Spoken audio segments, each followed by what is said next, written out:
哦耶，桑马的这一代来，那上一堂课呢，就是还有一个问题没有回复到，就是我们在讲说，教授的四种书圣的时候呢，要讲到说，一切圣言现为教授书圣。那这边就有人提到说呢，那如果说自己所依止的就是上师呢，要是有很多，那每一个上师讲的都不一样的时候呢，那这样子如何去了解到一切圣言现为教授书圣？那阁下呢就回答到说呢，其实这一开始呢，在广论里面，在广论里面呢，就有提到说呢，道之根本呢，就是一指善知识。所以呢，我们在去听闻之前呢，要先观察说，这一位讲法者呢，他是否具备上师的德相。那同样的呢，也要观察弟子呢，是否具备了弟子相。那在金庄广论呢，他就引到说，金庄人论里面有讲到说呢，就是上师的10种德相。那即使呢，上师他10种功德的德相呢都不具足的话呢，那起码呢也要具备5种。那假设假设连5种都不具备的话呢，那最少呢最下边际呢也要具备2种功德。但是总而言之呢，就是不管怎么样呢，就是上师他的功德呢，一定要比我们的功德呢来的超胜，这个是一个最低的下限。那至于说呢，就是我们该如何去依止上师呢？那噶当派的祖师呢，他们有2位祖师呢，他们曾经讨论过。那后来他们得出来的结论呢，就提到说呢，就是初修业者呢，就是一开始修行的人呢，那他所依止的上师呢，少一点呢是较为适合的。那等到修心到某一种程度之后呢，就你调心各方面呢都已经做得不错的时候呢，那这个时候呢就可以依止多一点的上师，那这样是没有过失的。所以一开始呢，还是观待说我们对我们所依止的师长呢，他是否具量，要先好好的观察。那哥西亚呢，在这边呢，就是跟大家说一声抱歉，就是因为上堂课呢，就是因为哥西亚他居住的地方，电呢并不是很稳固，所以随时呢会停电，所以阁下是说，就是大家呢以后就是虽然我每个星期呢有2次的上课时间，但是在上课时间呢，就是大家也可以就是准备说，如果今天呢发生突发状况，比如说今天又阁下没有停电，没办法上课的话呢，那大家可以去做其他的事情，不然呢就会觉得说今天呢就是时间到了要上课，但是一发现呢没有课可以上的时候呢，又不知道干什么。所以阁下说，大家其实就是每个礼拜三跟礼拜六晚上6点半到8点半呢，大家可以有一个备案，就是如果没有办法上课的话呢，那看可以做一些什么事情，就是大家可以先做一个准备，那以避免说如果到时候又没有电的时候呢，那就不晓得说要做什么事情。那阁下也会上次呢，就是礼拜三的时候，上个礼拜六呢，就是上课开始大概10分钟左右，然后就没电，所以没办法继续往下讲了，然后跟大家说一声抱歉。嗯，那之前呢，在开始讲述就是菩提道次第的时候呢，那有提到说，就是无论道次第呢，任何一个教授呢，他一定有4个根本的科判。那这4个根本的科判呢，就是未显其法根源尽故呢，开示照者殊胜；然后令于教授起敬重故，开示其法殊胜；然后如何说闻2种殊胜相应正法，以及如何建议教授引导学徒之次第，就是这4个根本科判呢是非常重要的。无论是哪一种道次第的内涵呢，一定是包含这4个科判。那前面我们上次呢，就是已经讲完了，就是照者殊胜以及法殊胜的部分。那讲到了就是如何说闻2种殊胜相应正法。那至于说在听闻轨理的部分呢，我们讲完了，就是是为我们把所有胜利，然后语法法师发起程式以及正听轨理部分。那就是听闻轨理的部分呢，我们已经大概呢做了一个解释。那在讲说轨理的时候呢，它同样呢又分为4个科判，也就是呢思维说法所有的胜利，那还有发起程式大师级法，那第3个呢以何意乐及加行而说，还有第4个呢以何等境应说不说所有差别。那第一个呢就是要去思维到说呢，就是讲法之后呢，它具备哪些胜利？然后呢，第二个呢，就是要对于大师还有法呢，然后大师指的是佛陀，对于佛陀及还有法呢，发起诚实的心。那第三个呢，就是说在说法时候呢，要具备怎么样的意乐，以及在正说法的时候呢，要如何的去讲说。那第四个呢，就是要说对于哪一些境呢，哪一些有情是该说，或是什么情况是该说，什么情况是不该说的差别。那第一个呢，在思维说法所有胜利的时候呢，那最主要呢，就是从劝发真上易乐的这个经典里面呢，讲到说具有20种胜利。那这20种胜利呢，就提到说像是成就念、成就盛会、成就觉会、成就坚固等等呢。那总而言之呢，就是它具备了20种不同的利益。那这20种利益呢，如果说我们把它收摄的话呢，又分为说就是6种的等流果。那4种的离系果，然后9种身上果，以及1种异熟果。那总之呢，就是说法呢具有极大的功德。那功德就是我们这边所讲的胜利，它具有极大的胜利，就是极大的功德的意思。那特别呢是有提到说呢，我们做就是财物供养、财物布施呢，做的再多呢，不如说我们为有情呢布施一句就是佛法的这个内涵，就是不如一句法师。所以呢，法师呢比财师呢还要来的殊胜。那第二个呢，讲到说发起成事大师及法。那讲到大师呢，就提到说是佛陀。那法呢，就是说对于法呢，我们都要特别的恭敬。那就特别讲到说，像是以世尊来说呢，世尊在讲述就是佛母般若经的时候呢，那大师呢也是亲自敷作，因为呢法呢是诸佛所应恭敬的，那更何况是我们，所以我们对于大师，也就是佛陀呢，对于大师佛陀以及所有的法呢，都要升起极大的敬重。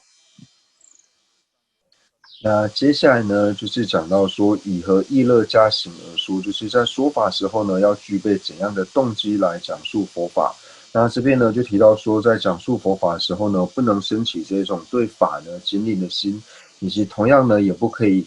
升起那一种想要让他人呢觉得羡慕，或者说呢嫉妒别人的心，或者说呢产生种种就是自赞毁他，就是各种过失呢，或是为了获得一些财物，或者说饮食等等呢，而以此用这些意乐这种动机来说法的话呢，是不可以的。那除此之外呢，就是也要具备无想。那所谓的无想呢，那就如同说我们在天文国语的时候呢，讲到说我们要具备6想。那6想里面呢，除了于因众修起疗病想，就是对于讲法者他不需要具备之外呢，那其他像是就是讲法者自己呢，他是要如一想。那对于法呢是要对法呢要当做是要想。那对于闻法者呢是起病人想。那于如来呢当做善事想。还有呢于正法呢起久住想。那其他5者呢是一样的。那在正说的时候呢，该如何呢？那就提到说呢，就是在讲经之前呢，就是要先沐浴，然后呢要换干净的衣服，然后呢，对于自己的在让法座之前呢，就是要诵一些伏魔真言等等呢，就是在讲述经典之前呢，就是自己呢也要做好准备。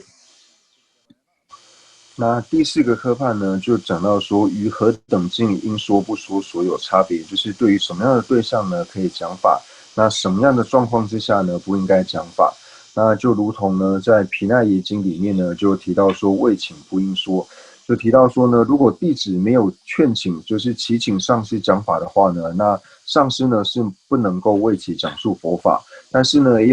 有一些例外，就比如说呢，就是上师他观察到说呢，这个弟子呢，他是堪为就是闻法的，具备这种弟子相的话呢，那即使弟子呢还没有劝请的话呢，那也是可以为之讲法的。那同样的呢，在毗奈耶经里面呢，也有讲到说呢，就是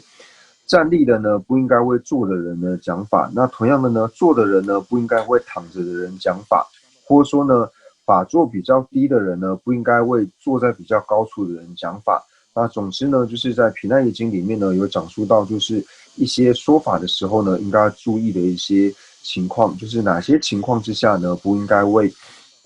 弟子呢讲述佛法。那所以呢，就是如何说闻2种殊胜相应正法呢？那讲到了就是听闻轨理，那还有讲说轨理之后呢，那听闻轨理呢，最主要是对说听的人呢，他该如何的去听闻。那讲说轨理呢，最主要呢是对于说讲法的上师呢，讲述说该去如何的讲说佛法之外呢，那接下来呢，还有说与完结时呢，共做轨理，就是提到说，那讲完法之后呢，共同该做什么事情呢？那与完结时共做轨理呢，就提到说，讲说之后呢，那就是要一起的发誓，一起的做回向以及发愿。那以上呢，就是我们讲述了就是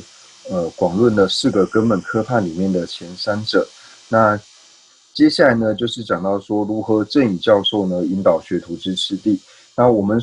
现在所要学的呢，菩提道次第安乐道论，它的科判呢，其实是从就是第4个科判开始，也就是呢如何正以教授引导学徒之次第这个地方开始。那虽然说呢，它前面3个根本的科判呢没有讲到，但其实呢，对于道次第来说呢，就是前面这3个科判呢，就是这4个根本科判呢都是非常重要的。那我们以譬喻来说的话呢，比如说我们呢就是要买一个很重要的东西，然后在买这个重要的东西之前呢，我们一定会先去打听说，哦，我要买的这个东西呢，它是哪一个公司出的，或是哪一个工厂呢所出的。因为当你知道说这家公司呢出的，或者说这个工厂所出的东西呢是有品质保障的时候呢，你会更信赖这家公司所出的东西，所以你才会去买这个。所以由此来比喻呢，就是为了显示呢，我们所听闻的这个佛法呢，它的根源是清净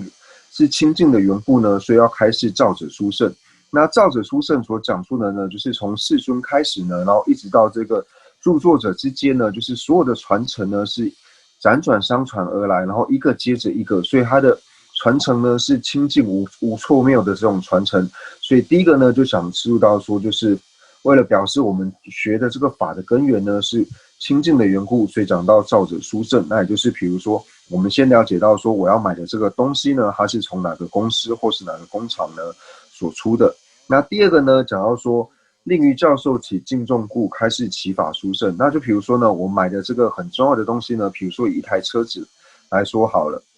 那就是你想要买车子的时候呢，当你知道说你看好了工厂之后，那接下来呢，你就要去看说这台车子，就是你要了解说你买这台车子呢，这台车子它具备什么样的好处，它有什么样的一些特色，你要先了解。所以这个呢，由此来比喻到说呢，我们所学的这个教授呢，你要了解说这个法呢，它的殊胜在于什么地方。那第3个呢，如何说闻2种殊胜相应正法呢？就比如说呢，那以我们来说呢，我们是买的人，那我们买的人呢，我们已经选好了，就是哪一家公司出的车子，那这一家公司里面出的车子呢，那你所选的呢是哪一台车子？因为你知道说它具备了什么样的特色、什么样的功能之后呢，那接下来呢，你要了解到说呢，就是车子呢，它的功能呢有什么？就是你自己要知道说车子呢有什么样的功能，那就讲知道说如何说闻2种殊胜相应正法。那以及呢，就是你了解到这些之后呢，那第4个呢，就是你要知道说，当你车子买完之后呢，你要如何的来开它，如何的使用它。所以第4个呢，讲到说如何正以教授引导学徒之次第。那所以呢，这4个根本的科判呢，就是非常的重要。无论说道次第教授呢，他是广的还是略的呢，就是一定呢都要介绍这4个根本的科判。那接下来呢，讲到第4个科判，也就是讲到说呢，如何正以教授引导学徒之次第。那正以教授呢，就是我们这边所讲的呢道次第。那我们如何透由道次第呢？就是上师他用道次第如何呢教导弟子，所以引导学徒之次第呢，就讲说如何呢来教导弟子。那这里呢又分为2个科判。那这2个科判呢，就讲到说道之根本清净知识规律，以及既清净已呢如何修心次第。那这里呢，也就是我们现在看到安乐道论呢，它最根本的科判就是从这边开始的。所以从这里开始呢，我们正式的进入安乐道论。不然呢，大家会想说，阁下说要讲安乐道论，但是为什么讲到现在呢，还没有开始讲述呢？那现在呢，就要开始正式的讲述安乐道论。那想必呢，大家手上呢都已经有就是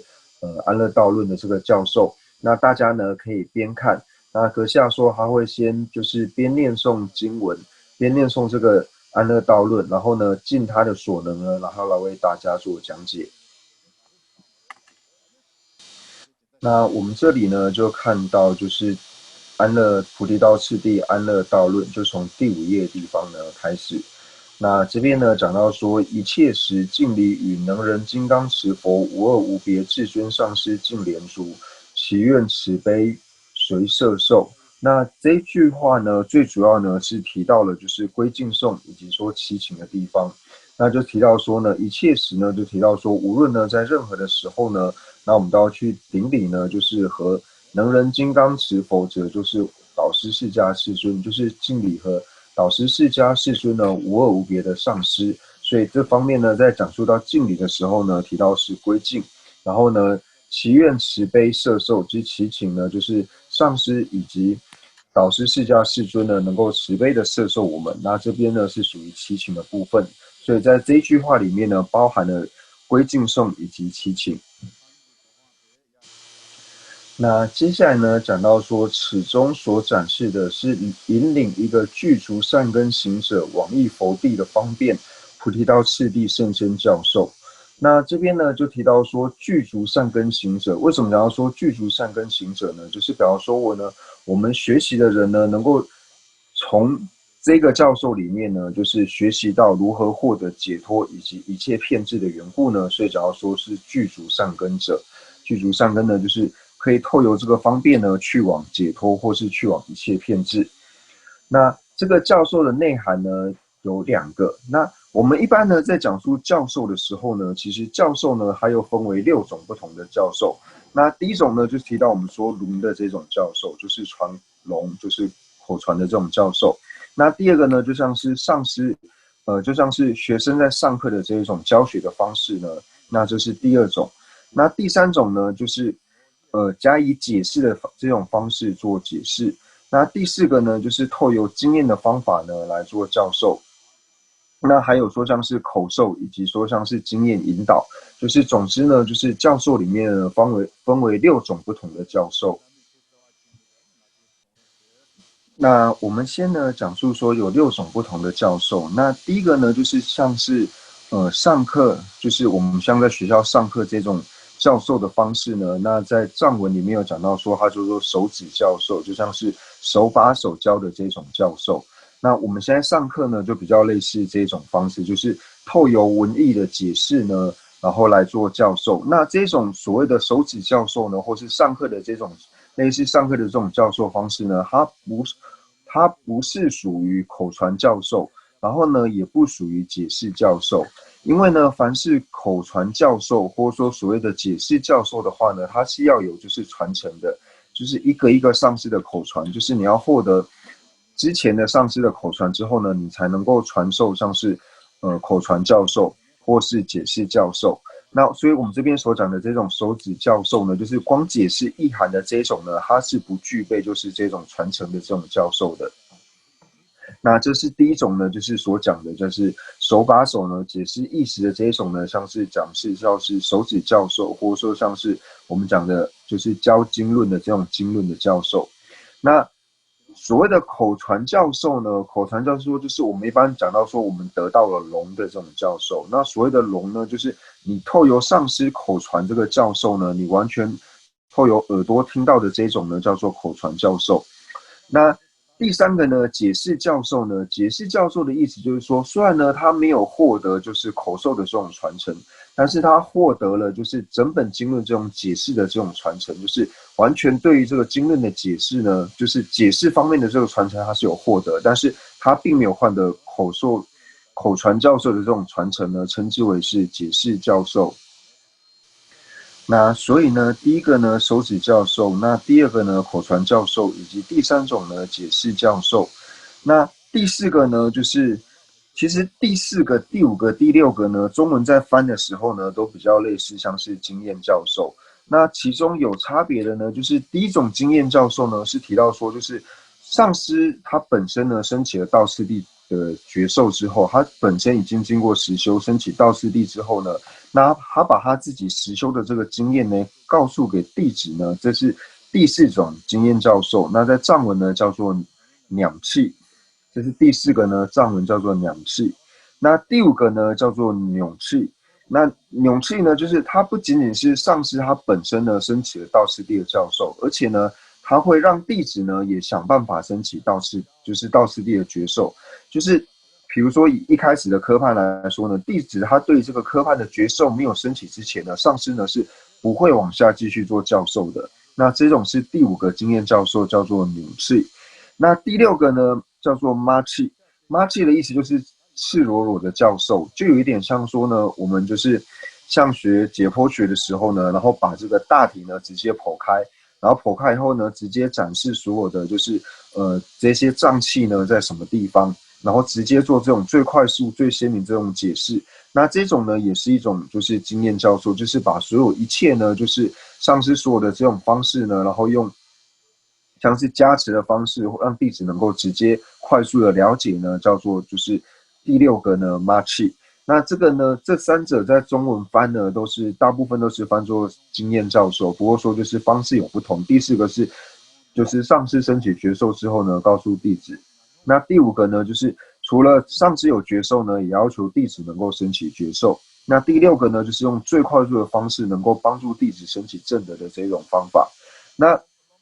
一般呢，在讲述上是无论是两气还是扭气还是妈气呢，大部分呢就是上师在讲解的时候呢是完全不看书的，因为他是完全是以自己的正功德的经验呢教授给弟子。那当然没有说规定说一定不能看书啦，就是当然你要看书也是可以，但是大部分呢在传授这一种4、5、6这种经验教授的时候呢，就是上师通常都是不会看书，因为主要是以自己的正德呢、自己的经验呢来教导弟子。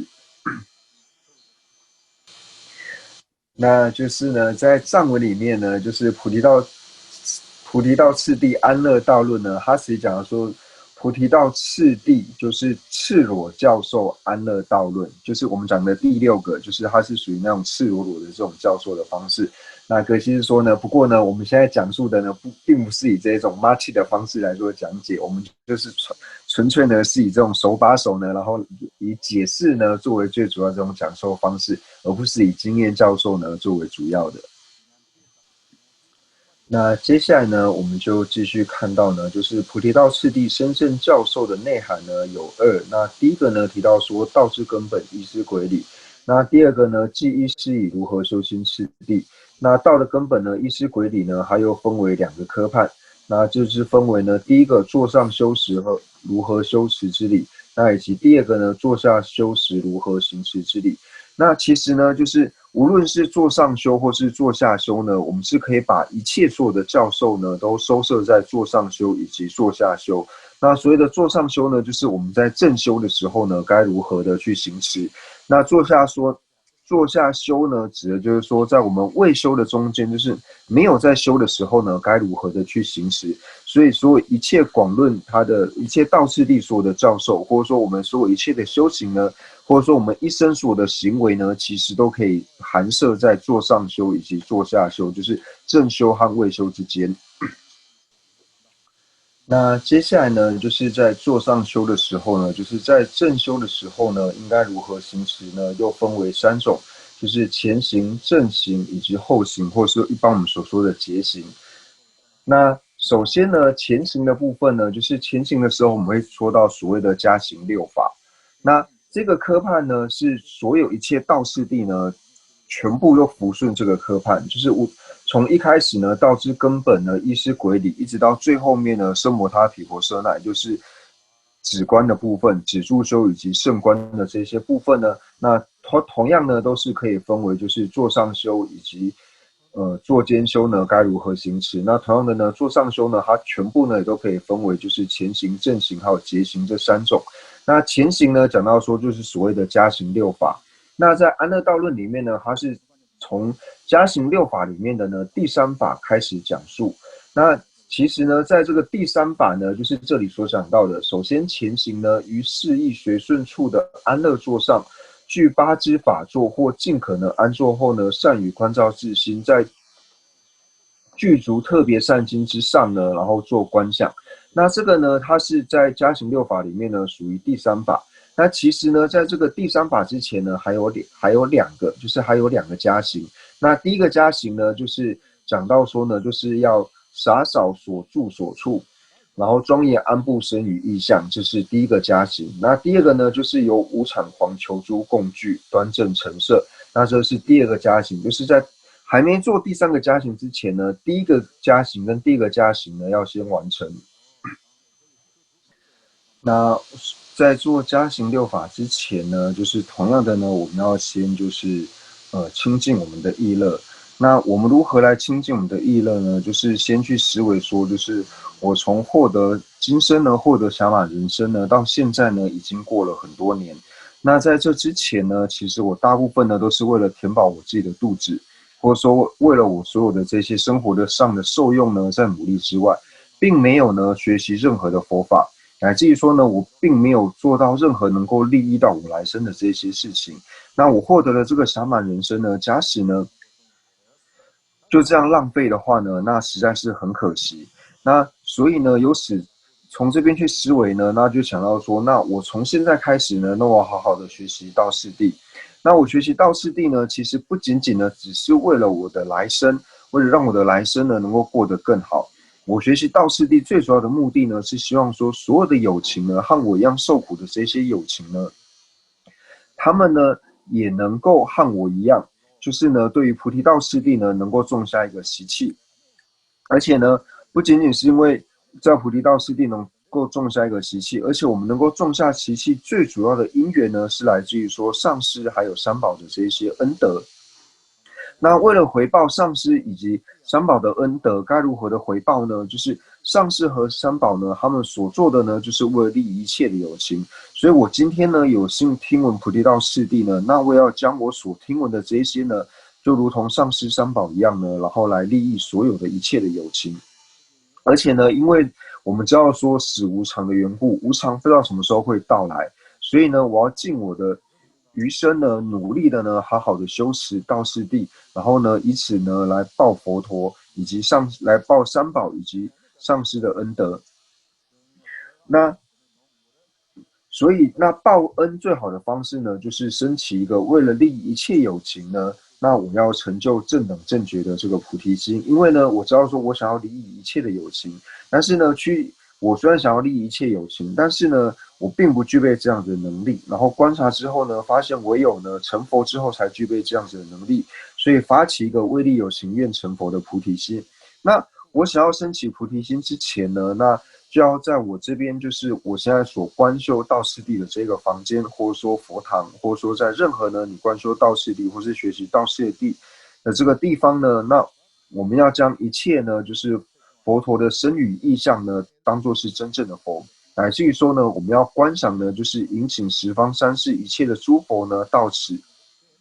也就是引请呢，就是能够帮助我们累积资粮的福田，就是我们所讲的资粮田呢，要引请十方诸佛的资粮田呢到达这个地方。那你要请十方诸佛的资粮田到达我们现在所安住的地方的话呢，那我们一定要把这个地方呢，为了表示恭敬的缘故，所以呢，我们要先把我们所住的这个地方呢打扫干净。所以是以这样子的意乐呢来做第一个加行，就是洒扫住所住处，并不是呢只为了说哦，我觉得这个地方呢，我想让自己做的舒服一点，让自己住的舒服，或是看起来呢，让别人看我住的地方好像很高级、很庄严的这种目的呢，来做洒扫，并不是的。第一个呢，就是善洒扫住处的这个目的呢，是为了说，因为我要引请十方诸佛、引请资粮田来的缘故，所以我表示恭敬呢，所以我要先把引请他们的这个地方呢，先把它给整理干净。所以讲到了第一个呢，就是洒扫住所住处。那所以呢，我们在做第一个加行的时候呢，就是洒扫住所住处的时候呢，最主要呢就是要去思维到说，就是我今天做这个最主要的目的呢，就是因为我要引请十方诸佛来的缘故，所以我想要将我所安住的这个地方呢，能够打扫的清净。那在打扫的时候呢，也可以就是念诵，就是寄诵说，希望呢我现在所住的这个地方呢，一切的地呢都是非常的平整。那我所安住的地方呢，它是像是琉璃所成一般，就是平整，然后没有任何的沙砾还有荆棘，然后用这种思维的方式呢，然后将自己住的地方呢给打扫干净，就如同呢我们要请一个就是贵人或是请一些大官呢到自己家里之前呢，我们会把自己住的地方呢给打扫干净是一样的，所以就是以这种我要引起上师三宝，然后表示我内心恭敬的缘故呢，就是用这种意乐，然后来打扫干净。那第一个呢，我们安布完身语意象呢，那就是佛陀的身语意之后，那接下来呢，就是由无产狂呢求诸供具，然后端正陈设。那我们在安置，就是这边讲到说第二个加行，那第二个加行呢，就讲说供具的部分。那我们所要供养呢，就是如果大家会念诵的话呢，那是可以去做一些像是念诵八供。那一般我们在讲述八供的时候呢，就是提到说水、花、香、灯、土、火、月这八种。那以这八种供物呢来做供养。那或者说呢，我们可以观想像是五妙玉，或者说呢像是七正宝，以及呢像是八吉祥呢，就是这些最好的这些供养的物品呢。虽然说呢我们并不具备这些食物，但是可以透过观赏的方式呢来做供养。那无论说呢我们有多少的贡品呢，即使说我们只有一杯供水呢，那你也可以观想这一杯供水呢它是遍满虚空的。那像刚刚所讲的八供也好，然后五妙玉七正宝或是八吉祥呢，我们都可以观想呢它是遍满一切的供物呢，它是遍满虚空，并不是只有我们手上只拿的这一小小杯水。就是呢我们可以透过如是的观想力呢，将供物变得越多越好，然后以这种方式呢，然后来做就是就是摆设工具、摆设供物，就是端正陈设的第二个这个加行。那当我们呢，就是就是将住所呢打扫干净，然后把身语意象呢安置上去之后，然后也准备好了这些供物之后呢，那接下来呢就是进入了这边安乐道论它正式的科判，也就是加行六法之中的第三法。那首先呢，就我们看到第五行的第四段，首先前行于适意随顺处的安乐座上，行八支做法，或尽可能安坐后，善于关照自心。那这边呢，就是提到说呢，就是适意随顺呢，就是提到说呢，就是我们内心呢觉得坐在最舒服的地方，或者说呢，你觉得坐在这边呢，对你最能够帮助你可以去观修的这个地方呢，然后去安坐。所以才说适意随顺的意思呢，是觉得你自己觉得坐下来呢，就是能够坐的最舒适的地方呢，然后在那个地方你安坐下来，然后呢行八支坐法。那八支坐法呢，一般我们所讲的呢，就是具备譬如七法。那八法呢，这边讲的说八支坐法呢，就是在譬如七法之上呢，又加上了数息观，就是这边所谓的八法。那一般呢，就是我们讲说，就是做的，就是尽量做的舒适的这种做法呢，就是尽量能够后高前低，就是把屁股垫高一点，这种坐姿呢，就是可以做的比较舒适一点。那可以的话呢，就依照着就是譬如七法，然后加上数息观的这种方式来做安坐。那如果没办法的话呢，就想办法让自己做的最舒适的方式呢，安坐之后呢，然后善于关照自心。那善于关照自心，就是说来检查一下呢自己的内心状况如何，看一下自己内心呢是属于什么样的状况。那在这些都做完之后呢，在具足特别善心之上呢，如是观想。那这里所谓讲的特别的善心呢，所讲的呢，就是以菩提心。就是以菩提心呢作为我们这一次观修呢最主要的一个动机，就是持着菩提心呢，然后来做皈依，然后接下来呢如是观想。那接下来观想呢，就是来观想皈依境，就是观想资粮田呢它是一个什么样的状况，就是观想皈依境。那这里所谓的就是行八支法呢，就是我们所讲的就是八身法，就是八种身体呢做的方式，所以叫做八身法。那八身法呢，在法王温莎法大师呢，还有提到说呢，就是手足背为山，齿唇舌合适，头眼肩息事为譬如八法。那这边呢，意思呢就是提到说呢，第一个呢，我们在做的时候呢，该如何的做？那做的时候呢，就想要说呢，就是要尽可的呢，就是做金刚加趺坐。那金刚加趺呢，就是左脚在内，右脚在外的这种交叉的这种盘坐的方式。那右脚跟放在左大腿之上。那这是属于就是足的部分。那手的部分呢，那手呢，我们就是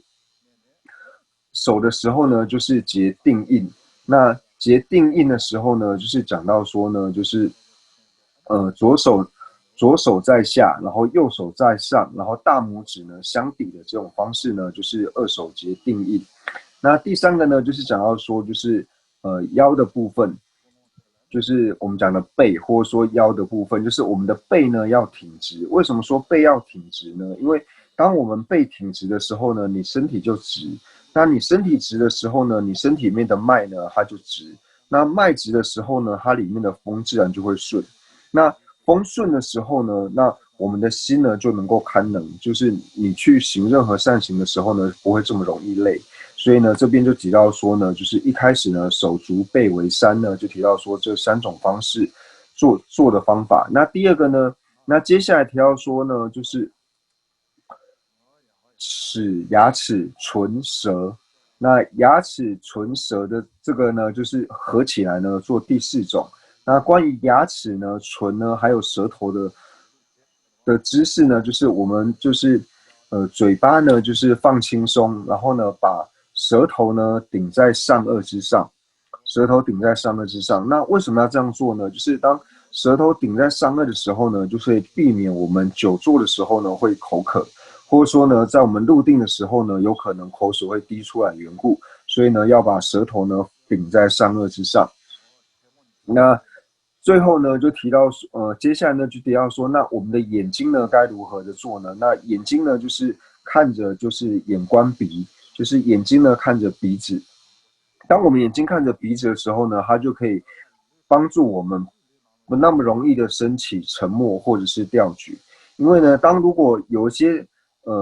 外道或者说有一些的教授呢是提到说，就是像是眼睛看天空，或者说呢眼睛闭起来，那这种呢都是不如法的。因为当眼睛看天空的时候呢，容易升起就是吊举。那吊举呢就是容易散乱的意思。那我们眼睛闭起来的时候呢，就容易沉默，沉默呢就是会容易昏沉。所以呢，最主要呢是要把眼睛呢就是看在鼻子的，就是看着鼻尖或者说鼻子的两边。那那两肩呢就是保持就是平直，那头呢就是稍微的往下，不要抬太高，就是下巴呢稍微往内缩。那这是属于就是一般我们讲的深的这种坐姿，称作为是毗卢七法。那七法之后呢，加上就是数息观呢，就是属于毗卢八法。那刚刚七种坐姿呢，是属于说毗卢七法，就是光讲说就是坐姿的方式。那为什么会说七或是八种坐姿呢？就是数息观呢，它并不是必要的。为什么说数息观是不是必要的呢？就是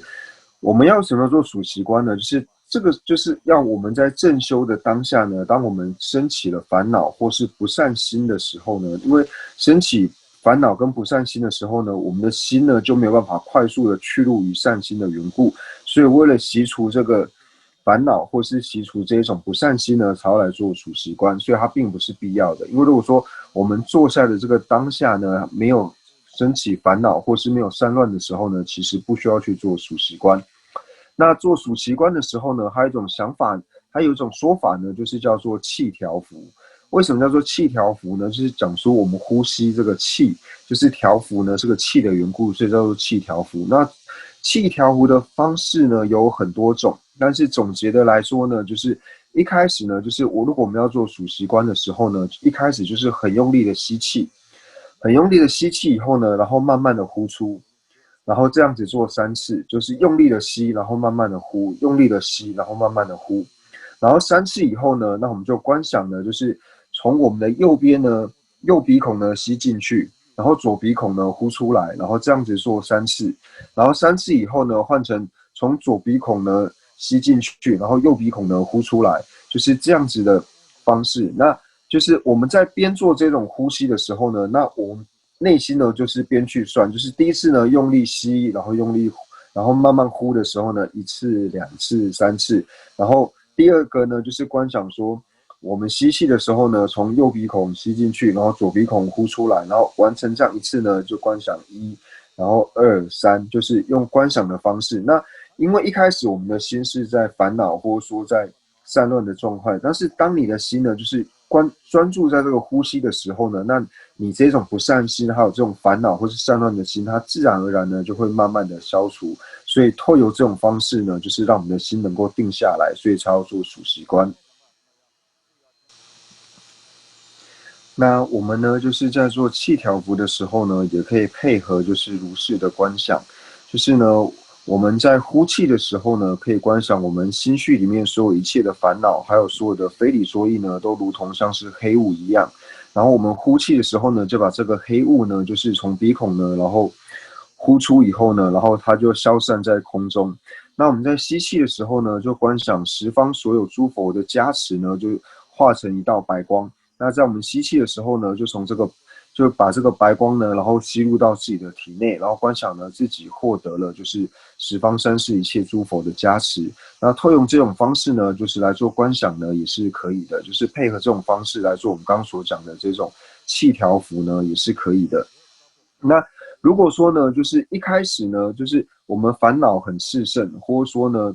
我们的不善心呢很强猛的时候呢，那我们光做这种气调伏的时候呢，是没有办法快速让我们的心呢就是平静下来。那这个时候呢，就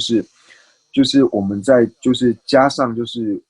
去计算呼吸。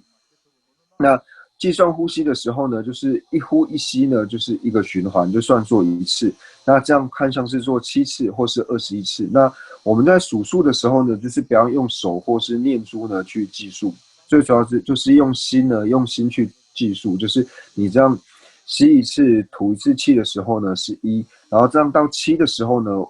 如果心还没有平静下来的话呢，就数到21。那为什么要这样子做呢？就是因为我们凡夫的心呢比较散乱，没有办法同时圆在2个东西之上，所以当我们内心呢有这种强猛烦恼，或者说有这种不善的时候呢，那当我们的心把注意力转移在呼吸之上的时候呢，那这种烦恼还有不善心呢，它自然而然呢就会慢慢的消失。所以就是用这种方式呢，让我们的心呢渐渐的处于就是无记的状态，就是从烦恼或是不善的这种心思呢，慢慢转为无记。那转为无记之后呢，那这个时候我们再来思维菩提心，就是这里所讲的呢，就是殊胜善心，就是特别的善心，殊胜善心，就是透过这种方式呢，然后来观修菩提心。那以这个菩提心呢，作为我们呢，就是将要说法的这个意乐或是动机。那所以呢，这边我们就讲到说，就是在前行的部分呢，也就是加行6法的，就是第3个加行呢，就是这里所讲的，就是随意呢，就是坐在就是安乐座上，就是随顺我们的心意呢，就是最舒服的这种方式呢，坐在安乐座之上呢，然后行就是8声法。那可以做8声法的话呢，就尽量做8声法。那他提到说，或者是呢，就是尽可能安坐，就是说，如果我们发现说8声法我们做起来就是不舒服的时候呢，那就用我们最舒服的这种坐姿呢，然后安坐之后，就是做好以后呢，然后观察自己的内心，那好好就是观察自己内心，调伏自己内心之后呢，然后升起特别的善心，就是升起菩提心呢，来作为我们的一个动机或是意乐的调整。然后呢，再来做就是观想皈依境，就是呢，当我们在皈依之前呢，要先升起皈依境。那今天呢，就是因为已经讲了大概1个半小时多，那我们之前有说就是会留半个小时的时间呢，然后来给大家做问答。那所以关于说就是观想皈依境的内容呢，那我们下一堂课再继续的做解释。连长可以帮忙翻译中文的问题。那第一个问题是从传联丁力葛西解剖室教授需要弟子具备什么样的条件？3种经验教授是否具备传承？那阁下呢，在这边就回答到说呢，就是关于呢，就是我们在讲述经验教授的时候呢，就是弟子呢需要具备什么样的条件呢？那就是第一个呢，就是他对于道次第呢一定要有很强烈的信心以及恭敬心。那乃至于说呢，就是我们在讲到说具备弟子相的时候呢，弟子呢要具备正住、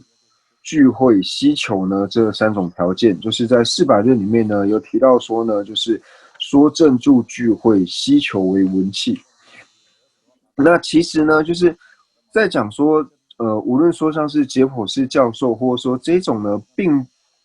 阁下回答说，并没有特别讲说弟子要具备特殊的什么样的条件，因为他主要是说，就是传法的上师呢，他传授的方式不同之外呢，并没有特别讲明说弟子需要具备什么样的条件。那往往呢，就是弟子所要具备的呢，就是弟子相。那弟子相呢，就是这边所讲的正住、聚会、希求。那希求呢，就是对于道次第呢有强烈的这种希求心。那正住呢，就是心呢，就是要能够正直，然后能够安住在法之上呢，这种是属于正住。那聚会呢，就是弟子呢，他要具备觉舌会。所以他这边所讲的弟子所要具备的条件呢，就是在后面呢，我们在讲到说能依弟子之相的时候呢，那他会讲到就是正住、聚会、希求。那主要呢也是具备这3个条件。那3种经验教授呢，是否具备传承？那当然就是要传授，就是3种经验教授的这个上师呢，他本身呢是要具备这种经验教授的传承的。OK， 念到这里是喵喵喵的问题。那喵喵喵的问题有3个部分。那首先呢，请问葛西，每天早上起来，按照道论完整的做完前行后，就已经用了很长时间，而且身体很累，那个时候只想休息，不想进入正勤，怎么办？这是第一个问题。第2个问题，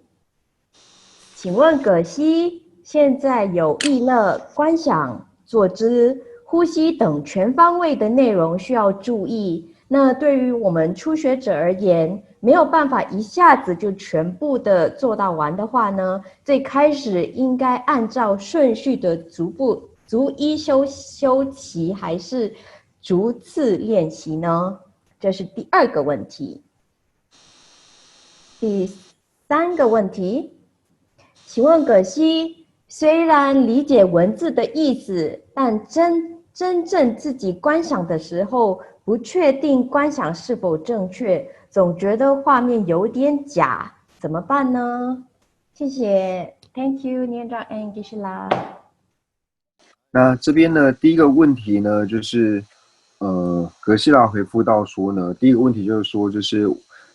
早上起来呢，如果按照道次第所说的呢去做，就是前行的观想之后呢，花了很长时间，身体很累，然后不想进入正行呢，该怎么办？那阁下就说呢，最主要的呢，就是要修习正行。如果不想修行正行的话呢，那不是很奇怪吗？波阁下说这是开玩笑的。那可就会说，就是我们已经做完了前行之后，但是不想进入正行呢，最主要的原因呢，应该可能是有2个。那第一个呢，就是可能是因为我们对道次第的串习不够的原因呢，所以才会导致说这种疲累，然后不想进入正行。那第2个原因呢，就可能是因为说我们对于说道次第的教授很重要的这一点呢，我们的内心还没有办法升起定解的缘故，所以呢才会因为疲累呢而不想进入正行。那关于第一种呢，就是如果说对于串习不够呢，我们该怎么办呢？那格西亚呢就回复到说，就像是，比如说呢，我们在观修加行6法的时候呢，我们可以不用一次呢就把它全部做完，因为呢，就是也有一些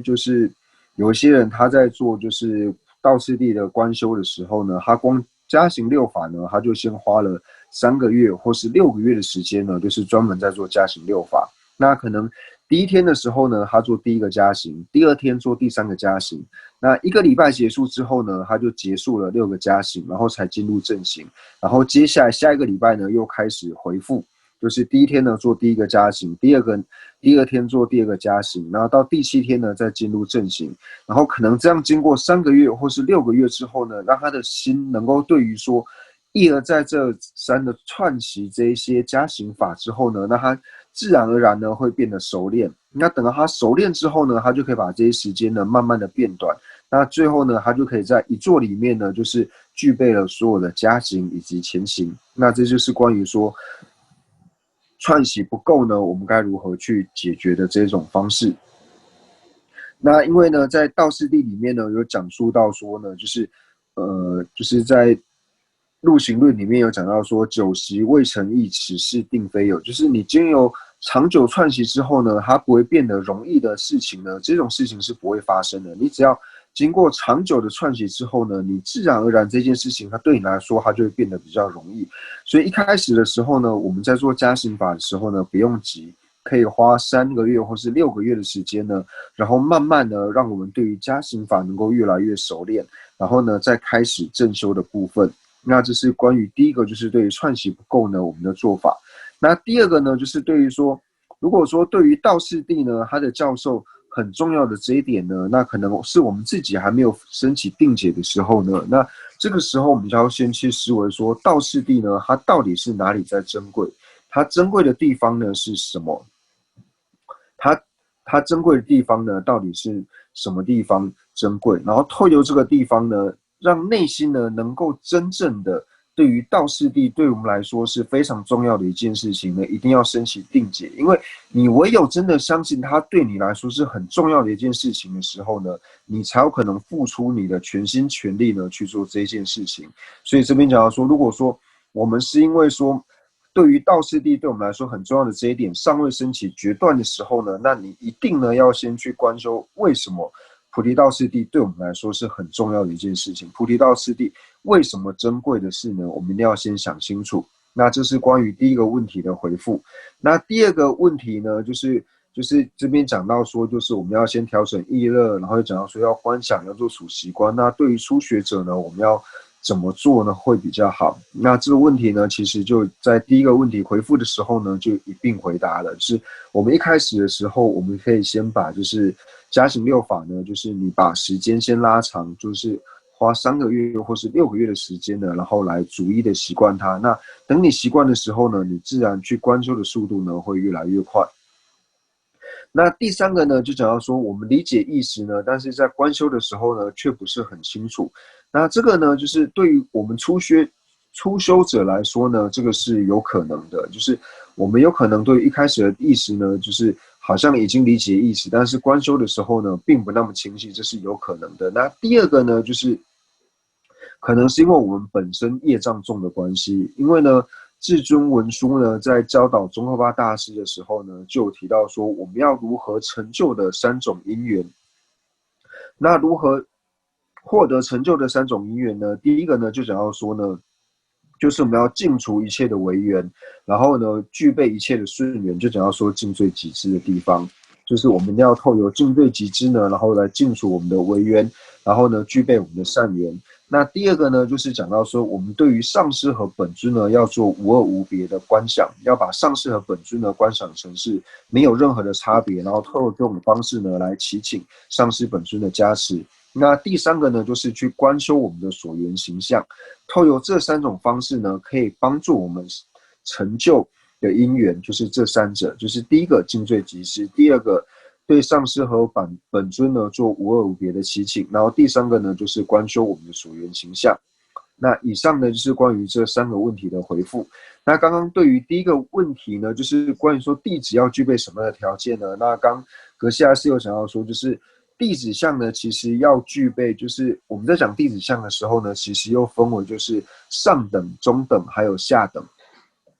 那所谓的上等呢，就是除了刚刚所讲的呢，除了正住、聚会、希求，那讲的正住呢，就是不堕党类，就是我们内心呢不要去偏说哦哪个比较好，哪个比较不好，就是你能一个公正的心呢，然后去听闻，这叫做正住。那希求是希求佛法，那聚会呢就是具备觉舌会。那除了这3者之外呢，那还要有第4个条件，就是对于法还有法师呢，就是讲法师能够升起静心。那第5个呢，就是能够专注于所听闻的法上。那具备这5种条件呢，就是属于上根器的弟子。那第二种就是中根器的弟子呢，他就是具备了信心，以及呢，就是上师所讲的这些法呢，他能够理解的这种呢，具备这两个条件呢，属于中根的弟子。那最下根的弟子呢，就是他对于所讲的文义呢，他也没有办法完全的理解，但是呢，他对上师呢有很强烈的信心，这是属于第三种弟子。所以这边格西亚是补充到说，就是弟子呢要具备什么样的条件呢？那弟子呢又分为就是上中下三等的这种弟子。那这边呢，就是问题呢，就是请问格西拉，就是格西拉在讲说，数息观的时候呢，就是提到说，一开始是不是先将就是我们呼吸的时候，先3次的呼气，就是吸气、呼气。那就是阁下在讲述数息观的时候，是讲到说用力吸，然后慢慢呼。但是呢，就是有看到一些教授里面是讲到说，就是无论是吸气呢，还有呼气呢，都是要这种比较调柔的方式，就是慢慢吸、慢慢呼的方式。那请问该怎么做会比较好？那阁下是回答到说，就是现在就是不同的教授呢，其实怎么做呢，应该都是可以的。因为呢，就是我们现在做数息观最主要的目的呢，就是为了让我们内心的烦恼，还有说像我们内心的这一种不善心呢，能够慢慢洗除的缘故呢，来做数息观。所以这个时候呢，就是选一个你自己觉得呢，就是最好的方式呢来做就可以了。那虽然说这边呢是这样子讲，但是像是在密法呢，在讲述圆满次第的时候呢，对于数息观呢，就是这种气调伏的修法呢，就非常的重要。如果我们是在修习圆满次第的话呢，那就一定要按照就是看上师呢他是什么讲述的话呢，就是要依照上师的教授呢如实的去修行。因为圆满次第呢是非常注重这种气调伏数息观的这种方式，但是呢，我们现在因为是在菩提道次第，并不是在密法的这个内容的范围里面。那在菩提道次第，最主要是要调伏，就是让我们内心的烦恼以及以及不善心呢，能够调伏的缘故。所以我们用什么方式呢，都可以。所以像这边所讲的，就是慢慢一开始呢，先慢慢的呼吸3次，然后呢，再从左鼻孔慢慢吸，左鼻孔慢慢吸，右鼻孔慢慢呼的这种方式呢，也是可以。可能就是为了让我们心呢能够更平静的缘故呢，所以讲到说慢慢的呼吸，所以这样子呢，应该也是可以的。那今天呢，我们就先上到这边。那下一堂课呢，就是我们星期六呢，大家在一起见面。那就是呢，等一下呢，我们将今天所有文法的功德呢，然后一起做回向。那在回向的时候呢，就是大家在边就是念诵寄诵，然后边随文做观的时候呢，然后也可以一起做回向，就是希望呢，就是因现在新冠肺炎呢所引起的这一些疾病呢，能够快速的消除，然后世界上所有一切呢都能够。一切的有情呢都能够获得和平和安乐，然后希望大家呢也能够如是的去发愿以及回向。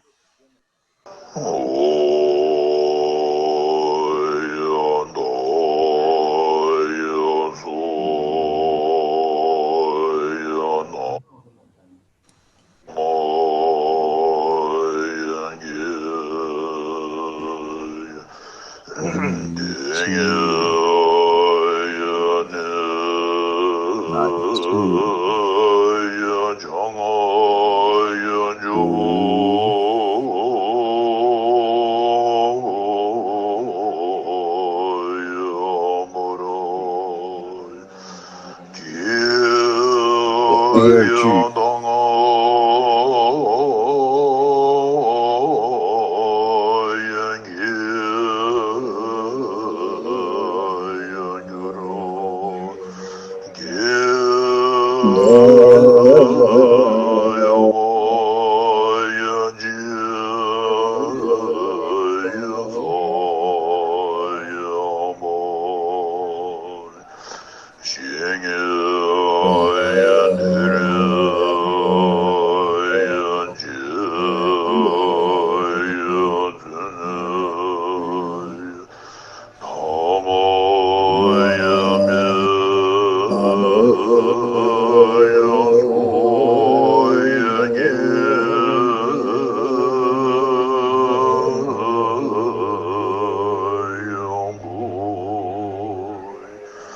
第4句。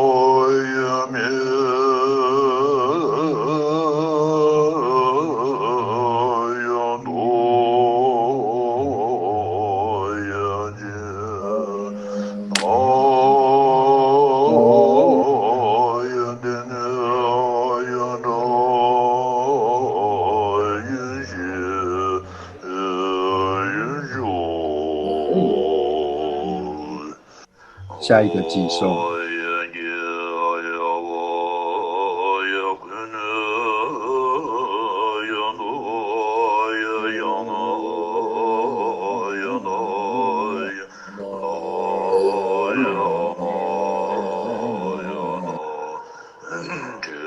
第二句。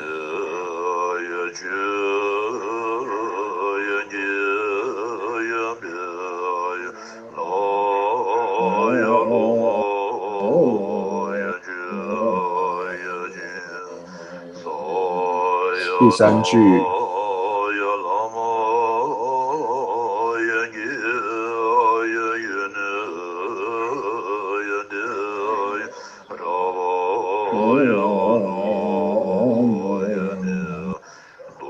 第四句。